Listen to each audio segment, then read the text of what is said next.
when Greens are ready to shut down nuclear, clean power in Germany, that provides a significant amount of electricity and heating for Germany, that's the equivalent of jumping off the top of a 100-story building and think you're flying for 99 floors. And then the absence of a clear, clean alternative becomes really important.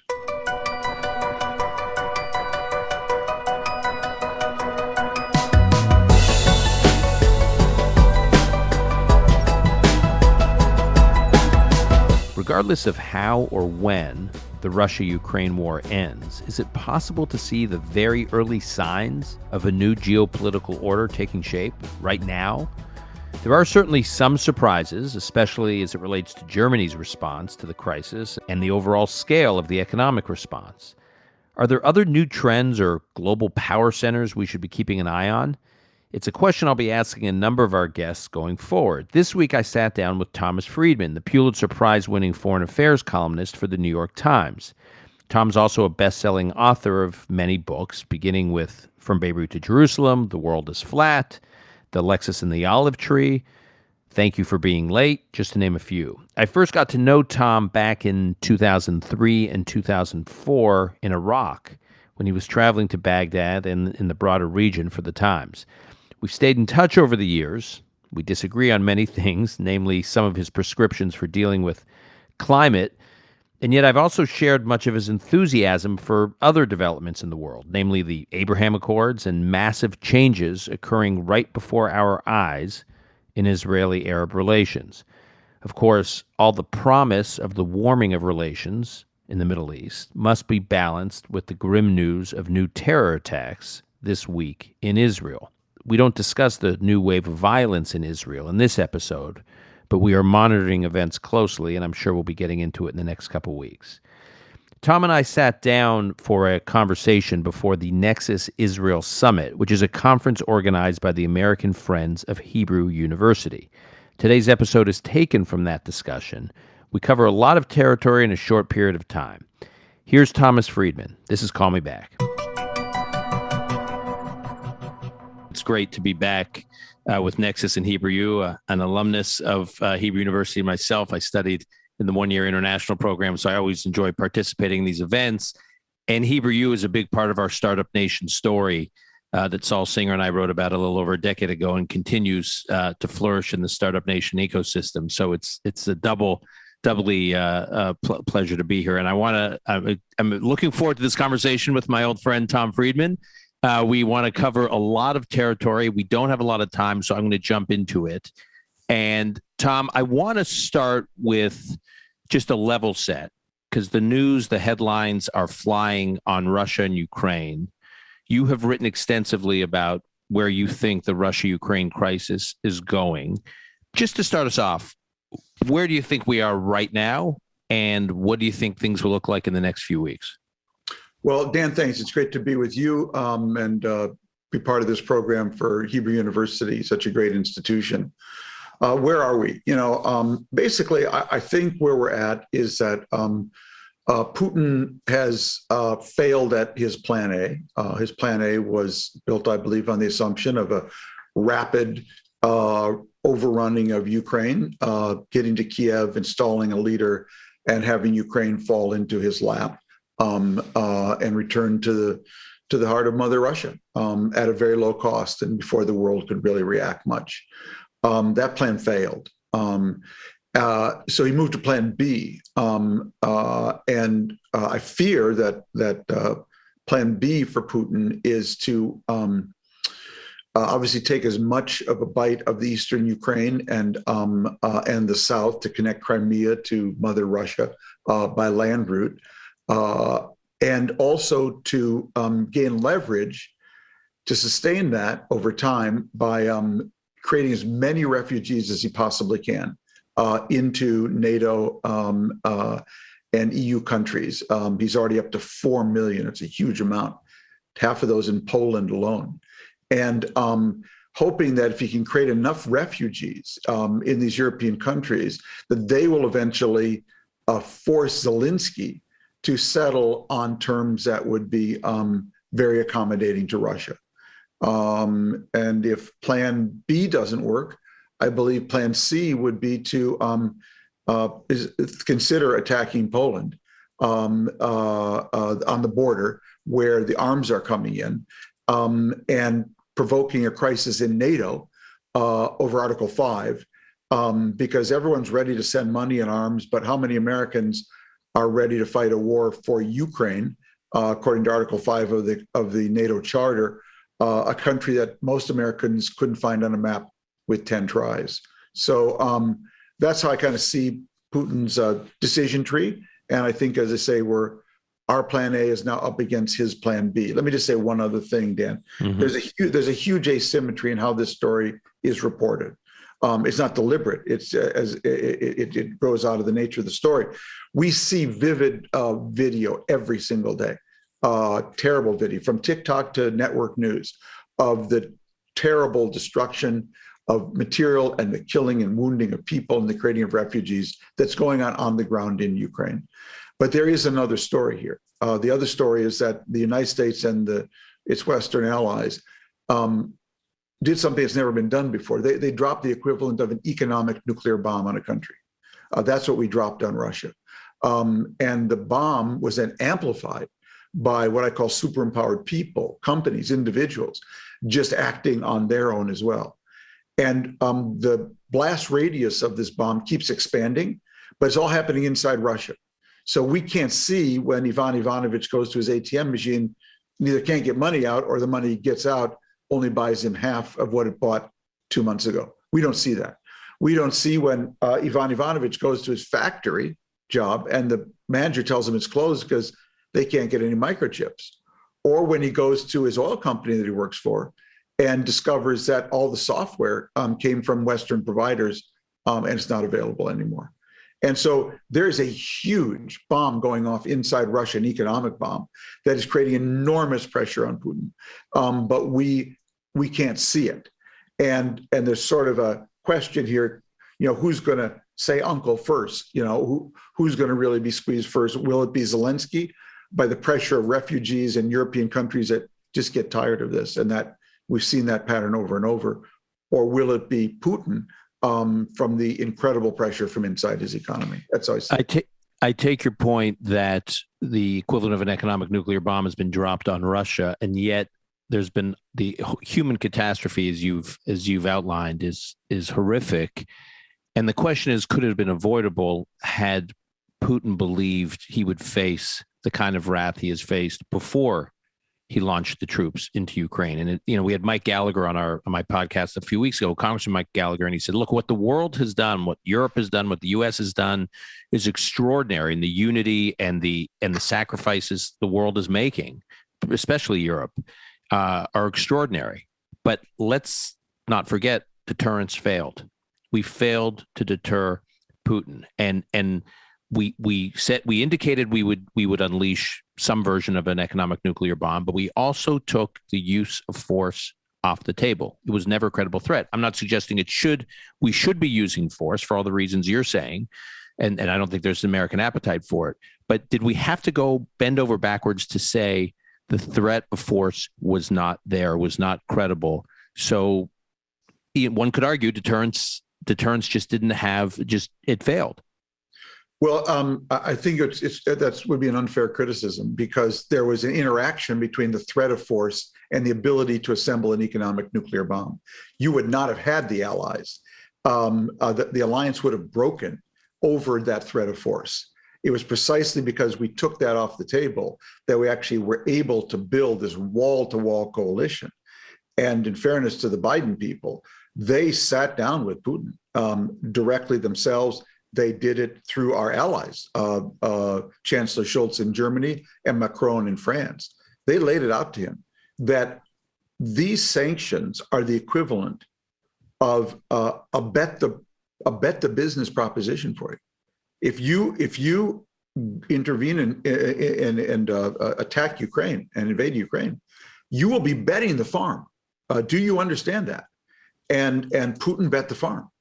And I think one reason he bet the farm, I'm just speculating here, is that I don't think he fully understood how integrated his country is with the global economy. I'll give you two examples. I mean, none of it made sense. I mean, Putin had about roughly 500 plus $1 billion built up in foreign reserves because he was getting ready for something like this. And he was going to be sure that he wasn't going to be squeezed by sanctions. But nobody told him that 400 billion of it was in G7 banks. And it was immediately frozen. And by the way, this will become a huge story very shortly because Ukraine is going to demand reparations. And these countries, ask the Iranians about this, will be facing all kinds of lawsuits and applications from Ukrainians to take those Russian reserves that Putin stocked away and use them for the rebuilding of Ukraine. You can't say he understood this and did that, because that would be crazy stupid. Did Putin understand that 75% of his commercial airlines, both Aeroflot and domestic airlines, were owned by Irish leasing companies? He didn't own them. And the first thing that happened when the sanctions happened is they were repossessed.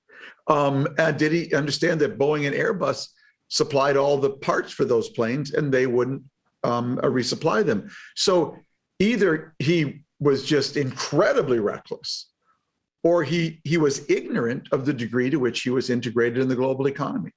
And there's always been an interaction between our ability to hold this alliance together and our willingness to use force here. You would have lost 9/10 of Europe had we been threatening the use of force. So staying on the theme of the economic nuclear bomb, the Biden administration's strategy on isolating Putin and his ability to export energy is a big part of that story. The Biden administration has finally, announced in recent weeks that it will effectively replace Europe as the main supplier. Replace Russia as Europe's main supplier of natural gas. But that presents an internal tension that between two positions that the Biden administration holds, and I know these are issues that are close to your heart, and it's a big theme of this conference and specifically our discussion. So I want to quote President Biden. So President Biden said, and I'm quoting here from about 2 weeks ago, "We're going to have to make sure the families in Europe can get through this winter and the next," in which in this statement, he announced a deal to provide 15 billion cubic meters of gas this year to Europe. And then he says, at the same time, this crisis also presents an opportunity that will drive the investments needed to double down on our clean energy goals and accelerate progress toward our net zero emissions future, which is obviously that agenda was articulated before the Russia-Ukraine crisis. Do you think you can reconcile? Do you think the U.S. policy can reconcile those two positions? Look, this is a really complicated question, Dan, and I have criticism of both the Green Movement, of which I consider myself a proud member, and of the fossil fuel industry. Let's start with the Green Movement. I don't know this from experience, but I am told that if you jump off the top of a 100-story building for 99 floors, you can think you're flying. It's the sudden stop at the end that tells you you're not. So when Greens are ready to shut down nuclear, clean power in Germany, that provides a significant amount of electricity and heating for Germany, that's the equivalent of jumping off the top of a 100-story building and think you're flying for 99 floors. And then the absence of a clear, clean alternative becomes really important. And so that's just reckless behavior that produces a heat or eat choice for people in Europe. That's just stupid in my view, just flat out stupid. And at the same time, if you look at the oil and gas industry in America today, the fact that we're not drilling, opening wells for the oil and gas industry so much to make up for this loss of liquefied natural gas that will be needed to help the Europeans, it's not because Biden won't let them drill in Yellowstone National Park. It's because this industry got badly hurt during the last 10 years of boom and bust cycles, so much so that their executives and more importantly, their shareholders have said, wait, let's not go crazy on drilling. We did that, and it really didn't work out badly. So they are also, twice, they are now really burned and holding back as well. So let us remember, just 2 years ago, President Trump was begging Russia and Saudi Arabia to cut their oil production because there was such a glut of gas going into the pandemic that people basically were paying you to take their gas. Okay. 2 years later, we are begging Saudi Arabia, indirectly Iran, and Venezuela to increase their production. The common denominator between both of those presidents is that we're always begging. We're always begging because we are not price setters. We will not be price setters. We are always price takers. We don't have enough spare, flexible, cheap capacity like Russia and Saudi Arabia have. And the only way out of that is a long-term plan based on reducing our need for fossil fuels and replacing it with clean energy and energy efficiency. So in the short run, first of all, there's going to have to be a transition. None of this is going to happen overnight. I'm not. And just to put a fine point on it, just to come back to something you said earlier, you think nuclear is part of that transition? Oh, I've always been for nuclear. Right. I mean, it's just you can't get to clean energy at scale in any near-term scenario without nuclear. So there has to be a transition where we're going to use natural gas, we're going to use oil, we're going to use coal, and whether we do, China and India are going to do it. So, but the idea, always my idea, is that we should get there fastest. The way to do it is by increasing energy, clean energy standards for every utility in America. 31 utilities in America now have clean energy standards, which require them to bring in more and more clean, renewable energy every year. We need to double the pace of that, number one. And two, we need to do just what Australia did. Make it crazy, stupid cheap to put solar panels on your house and provide your own distributed electricity. You do those two things and then tell Americans, by the way, for the freedom of Ukraine, how about if we just drive 60 miles an hour? The amount of oil we could save that would actually affect the price on the pump if we just reduce the speed limit to 60 miles an hour and told everyone to stay home from work and not commute the way you've done during the pandemic, as many of you can, we'd have an immediate effect on the oil price, gasoline price. So, like I said, you and I may disagree on the sort of the. I'm right, you're wrong. That's okay. I'm not. We don't have enough time to adjudicate that. But let me just talk about or ask you a little bit about an area that we do agree on, which is the role that innovation plays in this story. And you wrote in your column, you used the pandemic as a case study. You wrote, we combined in dealing with the pandemic. You wrote, and I'm quoting here, we combined innovative biotech firms like Pfizer, Moderna, and some small startups with today's massive computing power and a giant market demand signal. And what did we get? You write, in a little over a year after first being locked down by the virus, you, Tom, and so did I, had an effective mRNA vaccine against COVID-19 in my body, followed by a booster. This was an amazing feat of biotechnology and computerized logistics to develop and deliver vaccines. And I hope the scientists, employees, and shareholders of those vaccine innovators make boatloads of money because it will incentivize others to apply a similar formula to stem climate change. And then you go on to say, we need more Elon Musks. Now, you say you're very active in the green movement. How do your compatriots in the green movement respond to that? Because that is a very free market oriented, reward entrepreneurs with, as you said, boatloads of money to solve these problems. You have I don't speak for the green movement. I just speak for myself. And you have every, shade of color politically in that movement. You have people like John Doerr and Bill Gates investing massive amounts of money in innovation, including around fusion right now. And you have others who are basically want to kill capitalism. I'm in the former group. That's all I can tell you. And you have also been a big champion of the Abraham Accords. And you've written extensively about it, about the sort of the incredible warming up of relations we've seen between the Sunni Gulf and other Sunni countries in the Arab world and Israel. We that was in full display actually this past weekend when we saw leaders in the Negev from these Abraham Accord countries and the Israeli leadership in Sde Boker, right near Sde Boker, near David Ben Gurion's home. It was just never in a million years, honestly. You wrote from Beirut to Jerusalem 3-4 decades ago. You probably never, 4 decades ago, imagined you would be seeing that image. So, first of all, how do you feel the implementation of the Abraham Accords are going?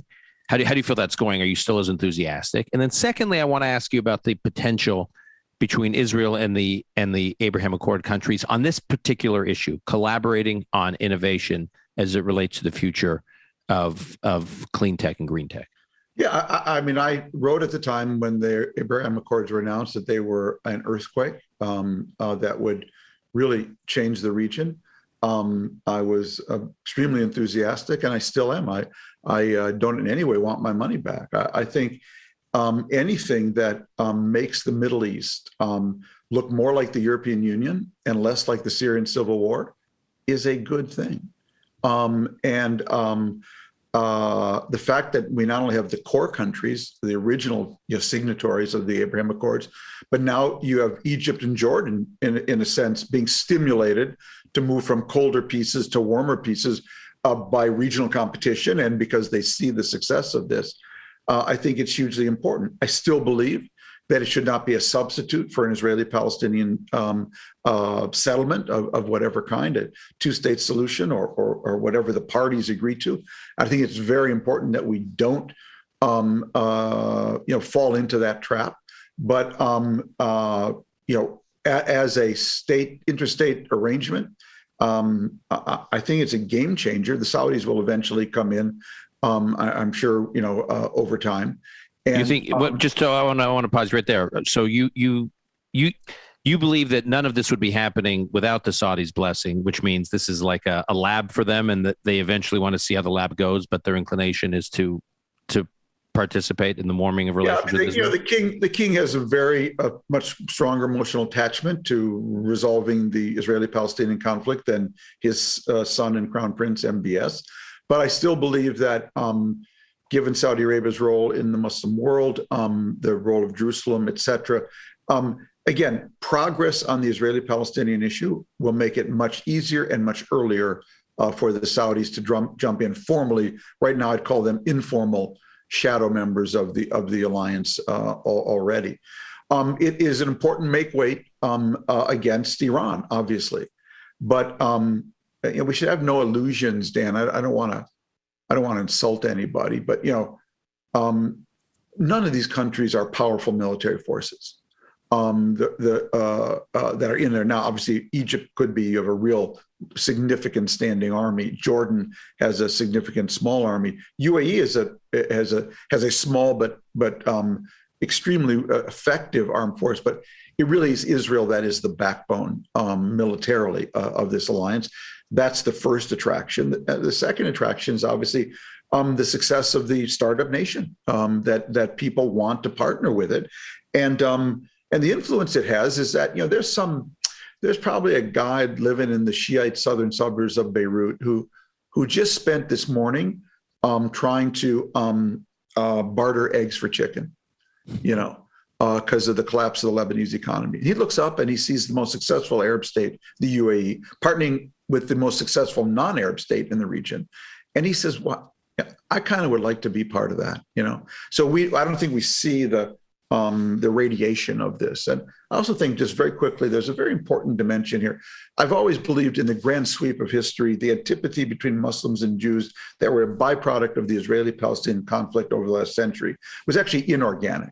It came in the wake of a long history of Jews living relatively peacefully and securely in Muslim lands, albeit often as second-class citizens, but nevertheless producing a vibrant culture, a literature, and an enormous Judaica during those years of living in Muslim lands, as compared to the tragedy of Europe. And I believe that the Abraham Accords are the beginning of reversing that 100-year antipathy that has grown out of the Israeli-Palestinian conflict. I think that conflict has to be resolved for this to finish, but I think it pushes us down the road in very important ways. Okay, and then my second question. So I one Saudi leader, who I won't mention by name, who I spoke to several years ago, said that he believes Israel's the future, and the Saudi Arabia wants to bet on the future in the Middle East. And he was talking about innovation. To your point, it was partly about Iran and countering Iran and strategic intelligence sharing and all that's associated with that. But there was also an innovation story and co-innovation story. And they didn't want to have to fly to the Bay Area, the 15, 18-hour flight to San Francisco in order to innovate. They had a Silicon Valley in their backyard, and they wanted in on it.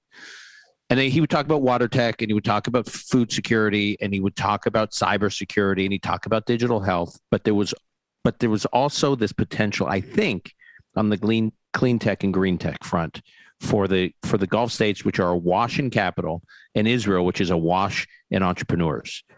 Is there real potential in this space to produce more Elon Musks out of this relationship, a byproduct of this relationship? Yes, I believe that we're seeing a new divide among this generation of Arab leaders. And I call it the divide between the resilience leaders and the resistance leaders. You have a new generation, people like MBZ in the UAE, who are actually building their legitimacy by how much resilience they can produce for their society. Environmental resilience, innovation resilience, education resilience. Judge me on, have I made this a more resilient country from climate to environment to education? The old school is represented by Iran. That's resistance leadership. I'm going to build my legitimacy on how much I resist the Yehudis. I believe the future is going to be with the resilience leaders, and the more the Abraham Accords can reward and show that as a success, the more we'll drive that. But I think the Abraham Accords were essential in creating now this much sharper divide between resistance leaders and resilience leaders.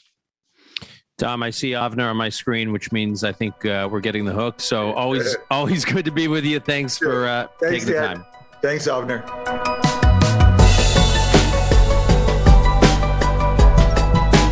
That's our show for today. Lots to unpack here from this conversation, and we'll try to do that in the course of conversations in future episodes with other guests. I also hope to get Tom back. One of the many topics we did not hit was his Golden Arches theory of geopolitics from his book, The Lexus and the Olive Tree. I've been skeptical of that theory long before this latest war between Russia and Ukraine, but I'm curious if Tom has revised his thinking in light of recent events. So Tom, call me back. And also one piece I wanted to flag for our listeners. Tom and I had an exchange about what seems to me at least to be the Biden administration's schizophrenic approach to energy policy in the midst of Russia's war. I highly recommend an editorial from the Wall Street Journal called Biden's U.S. Oil Embargo. His assault on domestic energy works against his ban on Russian imports.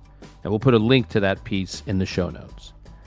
Call Me Back is produced by Alon Benatar. Until next time, I'm your host, Dan Senor.